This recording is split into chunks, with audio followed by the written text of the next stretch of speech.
안녕하십니까. 모세의 생애와 신앙여정 3강에 오신 모든 분들을 주님의 이름으로 환영합니다. 오늘은 모세의 출생에 대해서 살펴보도록 하겠는데요. 제목은 하나님의 손에 맡겨진 생명입니다. 출애굽기 2장 9절부터 10절 말씀을 중심으로 제가 오늘 모세의 출생에 대해서 좀 깊게 살펴보려고 하는데요. 먼저 말씀을 제가 봉독하겠습니다. 출애굽기 2장 9절부터 10절까지 말씀입니다. 바로의 딸이 그에게 이르되 이 아기를 데려다가 나를 위하여 젖을 먹이라. 내가 그 싹스를 주리라. 여인이 아기를 데려다가 젖을 먹이더니 그 아기가 자라매 바로의 딸에게로 데려가니 그가 그의 아들이 되니라. 그가 그의 이름을 모세라 하여 이르되 이는 내가 그를 물에서 건져내었음이라 하였더라. 모세의 출생 이야기는 바로 치하에서 이스라엘 백성이 당했던 고통을 극적으로 대변하고 있습니다. 출애굽기 1장 21절에는 바로가 모든 백성에게 이스라엘 사람의 아들이 태어나거든 그를 나일강에 던지라고 명령하는 장면이 나옵니다. 그 어떤 누구도 바로의 명령을 거부할 수 없는 그 야만의 시대, 참혹한 시대에 모세가 태어났는데요. 모세도 다른 아기들과 다를 바 없이 나일강에 던져지는 운명이었습니다. 그런데 그 가혹한 운명 앞에서 모세의 부모는 3개월간 모세를 숨겨 키우고요. 이제 더 이상 모세를 숨겨 키울 수 없게 되자 조그만 갈대 상자에 역청을 발라서 모세를 그 안에 넣고 나일강으로 이제 띄어 보냅니다. 우리 여러분들 한번 상상해 보십시오. 그 나일강에 그 조그만 역청을 발랐다고 하지만 물이 새지 않도록 그 갈대 상자가 과연 모세를 보호할 수 있었을까요? 너무나 작고 보잘것없는 행동이었죠. 하지만 하나님께서는 그 작고 보잘것없는 행동을 통해서 결국 이제 모세를 살리게 되는데요. 저는 오늘 이제 이야기를 좀 살펴보면서 나의 출생, 우리들의 출생에는 어떤 이야기들이 담겨 있을까 하는 생각을 해봤습니다. 모세의 출생 이야기에는 부모의 그 간절한 기도와 자그마한 행동, 또 그 모세의 누나 미리암의 용기, 지혜, 그다음에 바로의 딸의 그 생명에 대한 연민이 담겨 있는데, 나의 출생에는 어떤 사람들의 기도, 그리고 어떤 분들의 헌신, 그리고 하나님의 섭리가 어떻게 작용했는지 한번 천천히 시간을 내어서 살펴보는 시간이 되기를 원합니다. 제가 이제 아까 읽었던 9절에서 10절 말씀을 통해서 조금 더 하나님께서 어떻게 놀랍게 모세의 출생에 섭리하시는지 살펴보려고 하는데요. 먼저 9절입니다. 9절 말씀에 이제 살펴보려고 하는데, 말씀을 살펴보기 전에 이제 질문을 먼저 좀 드리고 싶습니다.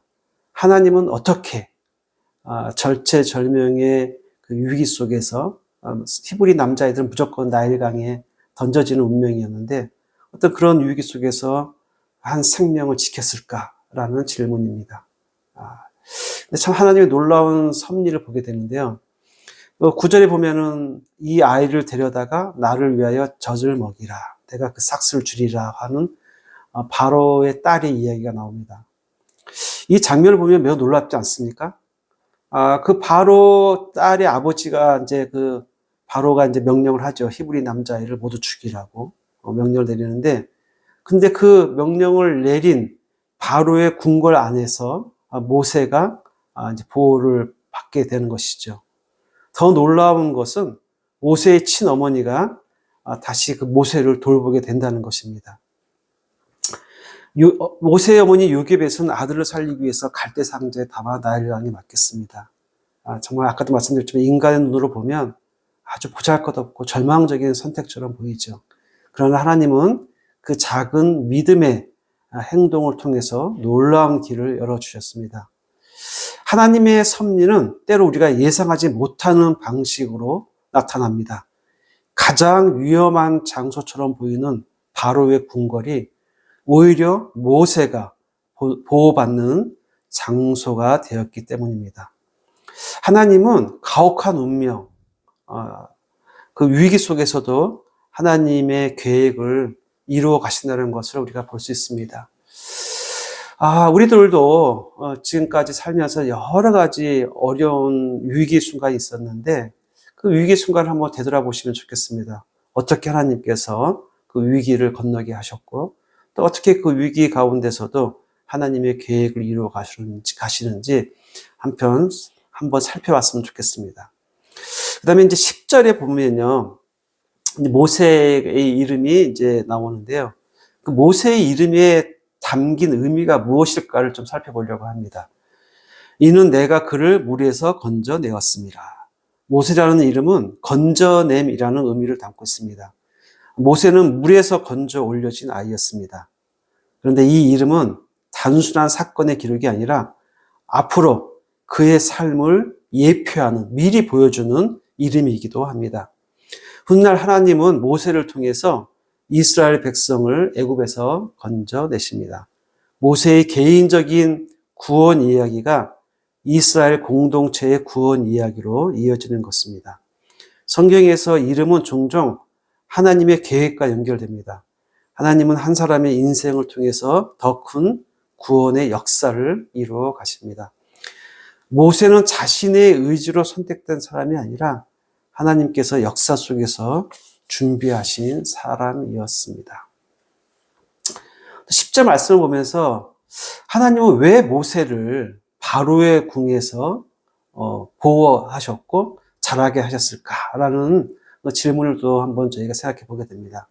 모세는 히브리인이었지만 애굽 왕궁에서 자랐습니다. 이 환경은 훗날 그의 사명을 준비하는 시간이 되었습니다. 그때 당시는 몰랐겠죠. 하지만 우리는 뒷날 모세가 이제 애굽에서 백성들을 이끌고 나가는 사건을 보면서 하나님께서 미리 모세를 준비시켰구나라는 것을 우리는 알 수 있습니다.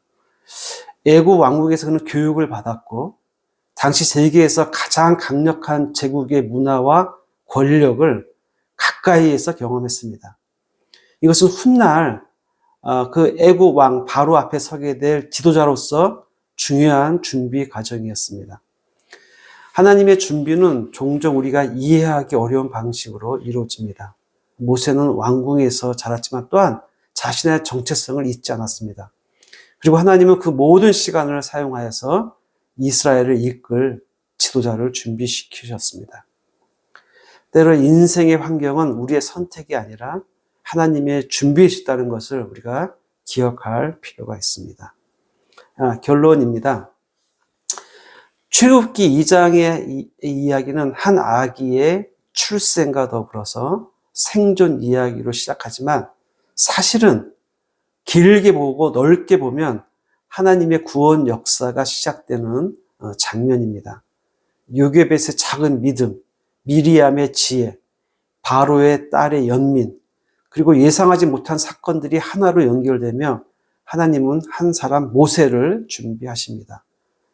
모세의 인생은 처음부터 특별한 능력을 가진 사람이었기 때문이 아니라 하나님의 섭리 가운데 있었기 때문에 모세의 출생, 모세의 성장, 모세의 인생은 특별해졌습니다. 우리의 삶도 마찬가지입니다. 오늘 아침에 새벽 기도회 때도 담임 목사님 말씀하셨지만 성경의 이야기는 우리의 이야기입니다. 나의 이야기입니다. 다윗의 이야기가 그저 먼 2000년 전에 구약에서만 나오는 이야기가 아니라 지금 여기를 살아가는 나의 이야기다라고 말씀하셨는데 모세도 마찬가지입니다. 하나님은 우리의 환경과 시간 그리고 만남까지 사용해서 하나님의 섭리를, 하나님의 계획을 이루어 가십니다. 따라서 오늘 하루에 평범해 보이는 순간 속에서도 하나님의 인도하심이 숨어 있을 수 있다는 것을 우리가 깨닫고 우리가 깨어서 그 하나님의 섭리, 하나님의 계획을 우리가 알아차릴 수 있어야 됩니다. 평범함 속에서 매일 일상적으로 지속되는 보잘것없는, 어떻게 보면 보잘것없는 우리의 일상 가운데서도 하나님의 섭리, 하나님의 계획이 숨겨져 있다는 것을 꼭 기억하시면서 이러한 하나님의 섭리를 깨달으면서 살아가는 저와 여러분이 되기를 소망합니다. 제가 기도하고 마치도록 하겠습니다. 하나님, 오늘 모세의 출생 이야기를 통해서 하나님, 우리 사람들의 자그마한 믿음의 결단과 행동이 모세를 구원했고 결국 모세의 구원이 이스라엘 백성의 구원으로 이어지는 것을 저희가 알게 되었습니다. 하나님, 우리의 출생에도 여러 사람들의 헌신과 기도, 하나님의 놀라운 섭리가 있었을 것이라고 저희들은 고백합니다. 하나님, 저희들의 작은 일상 가운데서 숨어있는 하나님의 놀라운 섭리와 계획을 저희가 깨달을 수 있게 도와주시고 우리가 그 섭리 안에서 살아갈 수 있는 저희들 될 수 있게 주님 인도하여 주시고서 하나님, 특별히 오늘 하루의 일상 가운데서도 하나님의 계획과 섭리를 알아차리고 그 계획과 섭리 안에서 하나님의 은총을 받으며 살아가는 저희들 될 수 있기에 저희들의 삶에 동행하여 주시옵소서. 감사드리며 예수님의 이름으로 기도드립니다. 아멘. 오늘 강의는 이것으로 마치겠습니다. 다음 시간에 뵙도록 하겠습니다.